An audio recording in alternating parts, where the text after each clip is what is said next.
Luxury deserves the best marketing strategy. And that includes not just professional photography or video or whatever else.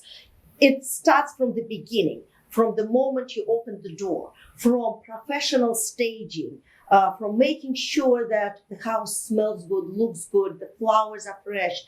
All the details, just like you were saying, all the details have to be there. And I noticed that sometimes agents take the situation for granted and they don't invest their soul in that property. What do you think? I tend to agree with you in some cases. In luxury, you sweat the small stuff. It's the small things that matter. So if you're an agent and you walk into a listing, the first thing you do is, if you are basically going there as an advisor and you still haven't won the listing, you take a look at the layout of the furniture, right?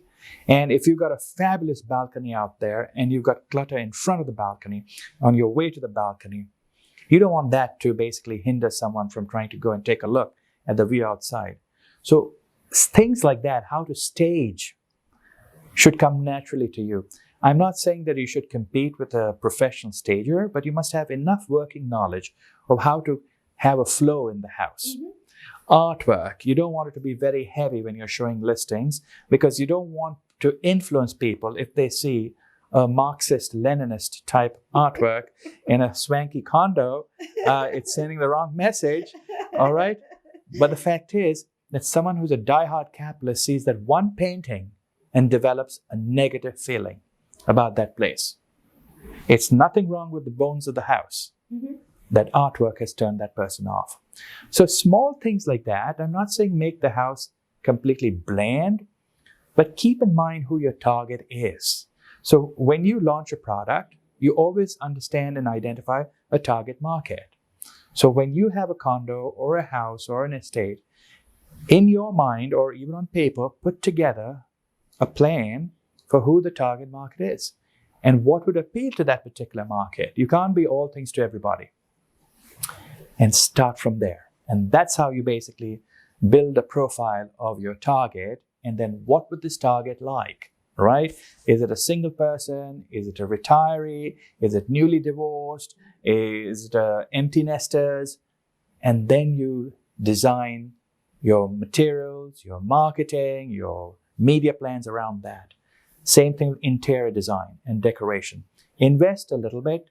If I were an agent, I would sit through a lot of courses. I would attend webinars. I'd attend seminars. And basically, at the end of the day, you are helping transfer somebody's dream to somebody else. You're basically taking one dream and handing it over to somebody else. That sunrise will be somebody else's, right? So how do you make sure that the buyer or the prospect gets that vision? So whatever you do, you're upskilling yourself. And that's what makes you a very good luxury agent. You have to upskill yourself in photography, in staging, in marketing, in research, in lifestyle stuff. And just basically getting to know your luxury business itself. What's going on? You know, like, has Gucci launched a new handbag? Has Dior launched a new scent? Is there a fabulous new campaign out there that they should know? And that just gives you enough traction to get the conversation going.